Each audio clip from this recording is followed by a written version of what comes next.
The Eyes of the Killer Robot by John Bellairs, Chapter 13. They got back to Dustin Heights in the wee small hours of the morning. It was much too late to be waking up the Dixons and the Fergusons, so the professor put the boys up at his house. Fergie was very tired and went upstairs and fell asleep immediately. But Johnny was wide awake now, and the professor was still running on nervous energy, so the two of them sat in the kitchen and talked for a while. Johnny had guessed that the old man was Everestus Sloane, and he had a pretty good idea of what Sloane had intended to do to him. The horror of the experience was still fresh in his mind, and every now and then he would pause, close his eyes, and shudder. "But how could he still be alive, Professor?" Johnny asked as he sipped the cocoa the professor had made. "Didn't you say he had died?" The professor looked uncomfortable. "That's what I thought," he said with a sigh. "Which shows you that you should never jump to conclusions. He's alive, and from what you told me, he's still sore at your grandfather because he made the spiders turn down the baseball pitching robot. He was going to use you to get even with Henry." "That's crazy!" Johnny exclaimed. "I mean, how can anybody carry a grudge for 50 years?" said the professor with a wry smile. "A crazy person could, and Sloane is as batty as they come. If you want any further evidence that he's crazy, consider this. He's trying to make another robot like the original one." Johnny thought about this as he drank more cocoa. Do you think he knew that we had found his old robot and put it together?" he asked hesitantly. The professor shook his head. "No, oddly enough, I think he wanted it left where he had hidden it 50 years before. He must have gotten to dislike it for some reason. Maybe that's why he dismantled it. He seemed very surprised when the evil creature came stumping into his laboratory, and he wouldn't have reacted that way if he had known we had found the robot." The professor paused and bit his lip. He raised his fist and brought it down on the table with a bang. "Lord!" he exclaimed. "I wish I knew what happened to him. I'd like to think that he wandered off into the woods and died, but that would just be wishful thinking.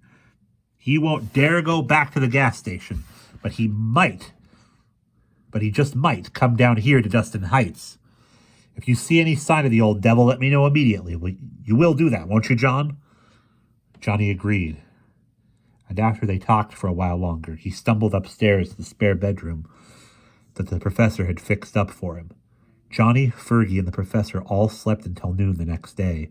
After a leisurely brunch, they went across the street to talk to Grandma and Grandpa, or to tell Grandma and Grandpa what had happened. The professor did not want to upset the old people, so he told them the story that he told the policeman in Stark Corners. The Dixons were very shocked. They thought that they lived in a peaceful corner of New England, and to have this happen right after the Tremblay break-in, well, it was all pretty hard for them to believe. When the professor took Fergie home and told the Fergusons the story, they were pretty upset too, and they wondered what the world was coming to. Days passed and September slid into October. The Stark Corners police called Johnny up to question him, and they said that Emmett Oglesby hadn't been captured yet. The New Hampshire newspapers had a field day with the story of a gas station madman, but they lost interest quickly when the police were unable to find Oglesby. The professor kept checking in the papers for additional information, and one evening, without telling anyone, he made a quick trip up to Stark Corners to see if he could do a little archaeology in the ruins of Sloane's old house. But when he arrived, he found that the bulldozers had gotten there ahead of him.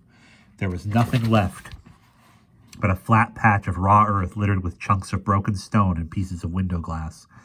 The professor tried to feel relieved. He told himself that the two robots and the key of Abraxas,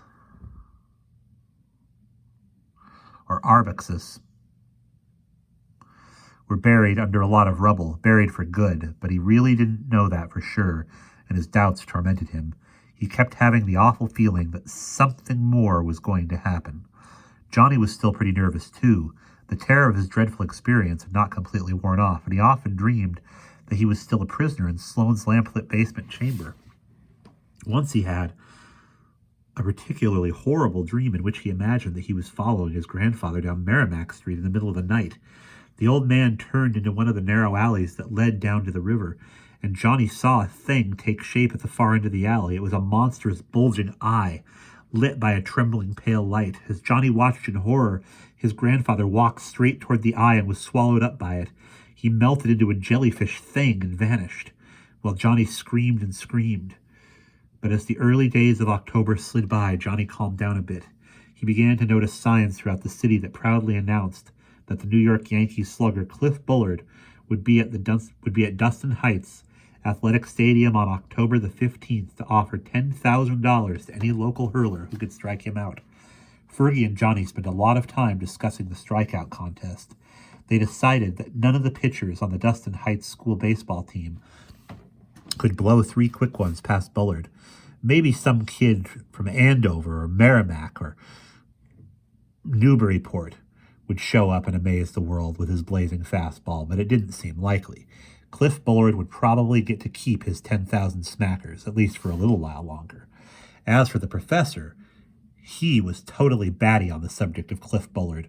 Every time Johnny or Fergie brought Cliff Bullard's name up, the professor would start ranting and raving about what a blowhard and empty head the man was. Finally, it got to the point where the boys simply didn't talk to the professor at all about the big Yankees left fielder.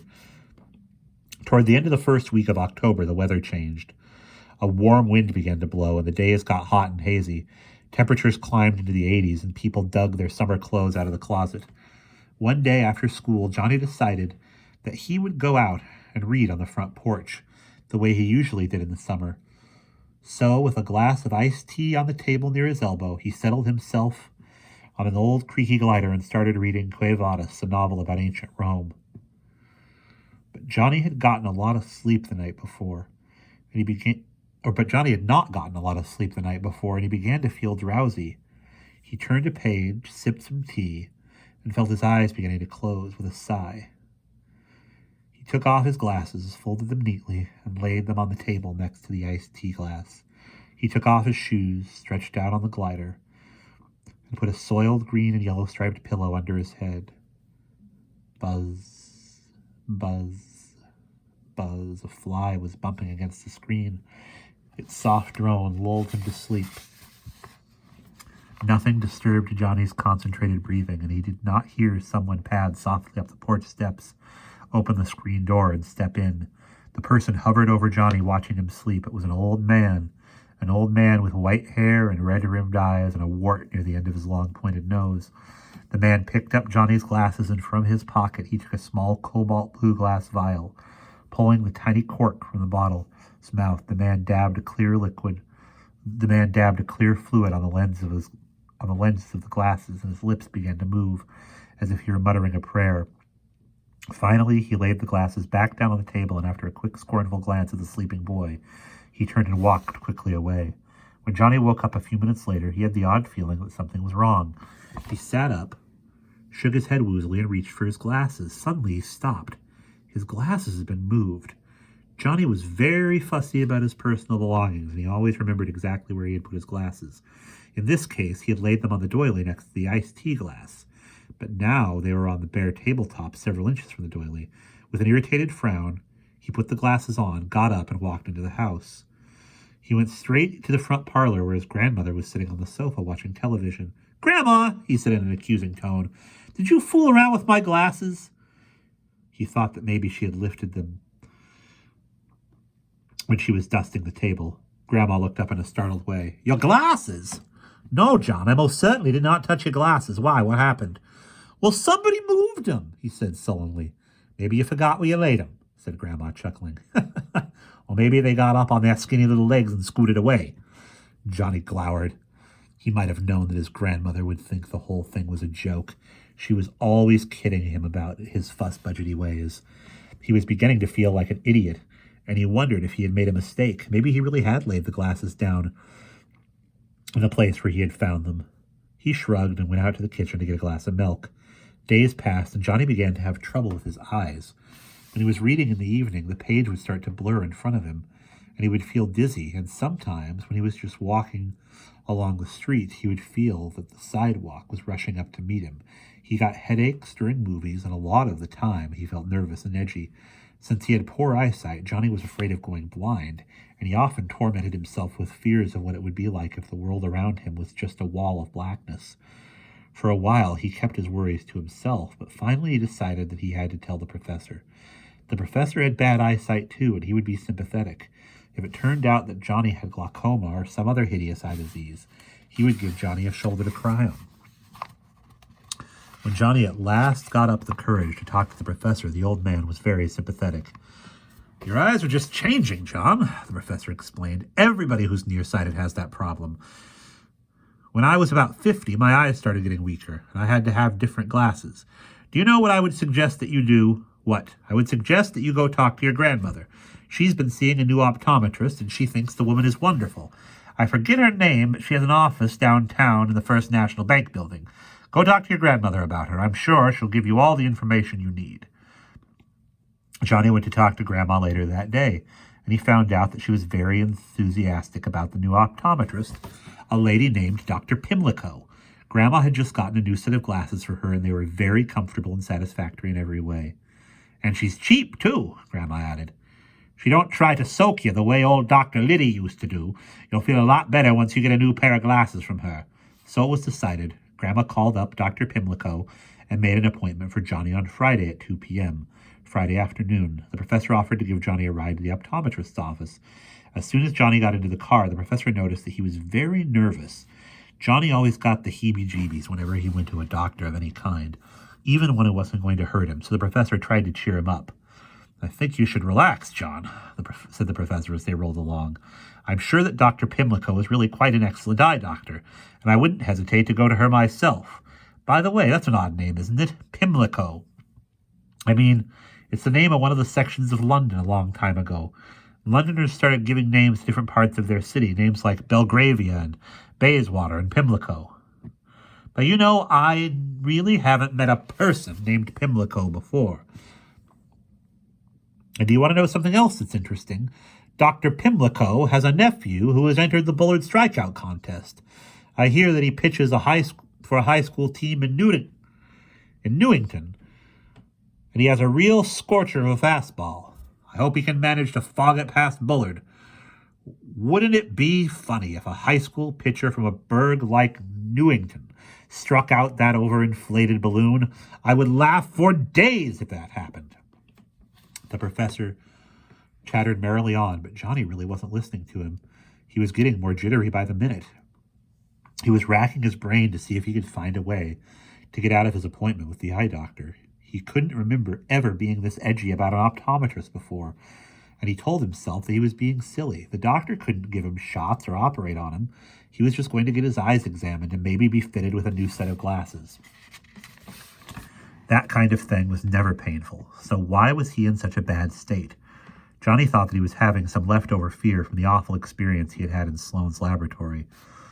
You're being a total nitwit, he told himself. Snap out of it. The professor's voice cut in on Johnny's thoughts. Well, here you are, my lad, he said as he pulled the car over to the curb. I'm going to run down to a used bookstore at the other end of the street, and I'll be back to pick you up in about an hour. Please try and be less nitty. You'd think you were Cindy Carton marching off to the guillotine. Relax. It's the secret of having a long and healthy life. Johnny opened the car door and got out. He walked into the dark, cool bank building, got into an elevator, and pushed the button for the 5th floor.